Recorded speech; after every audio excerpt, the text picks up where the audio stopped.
For today's video, biglang nag-chat sa atin ng isang classmate natin at ang sabi niya, Kuya, nandyan po ba kayo sa dorm? syempre sasagot tayo. Uwin ating ko. And then tinanong niya kung kumain na ba kami. Yun pala i-invite niya tayo. Pista kasi sa amin, if may sasakyan kayo pasulana invite ko na kayo. Ha ha. Kaya naman dagli-dagli na po tayong naggayak at eto na. Fiesta po tayo sa Nangalisan. So, fiesta po ng Nangalisan. Nag-invite yung isang classmate po natin, kaya pupuntahan natin sila ngayon. Tingnan nyo yung baon namin. Tara, ang laking kwan. Aperwet.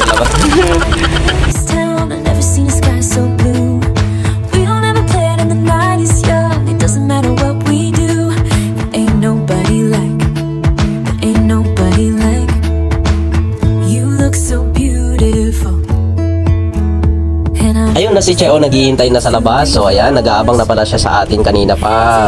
Yes, ipinapakilala ko po si Cheo, ang atin pong isang classmate sa mga isang subject kasi biset po siya. Ayun, shoutout din po sa kanya kung mahal na pusa. Nakalimutan po natin yung kanya pangalan. Siguro na puyat ito. Yes, ito ang super bait na classmate po natin si Che. Wow, grabe. Sinamahan niya po tayo hanggang matapos tayong kumain. At habang kumakain, napakarami po nating kwentuhan, kwentong buhay, kwentong kabataan, hanggang sa makilala nating lubusan ang isa't isa. Kuya, sorte naman si Kuya Melchor. Vlog yan? Vlog? Mga video.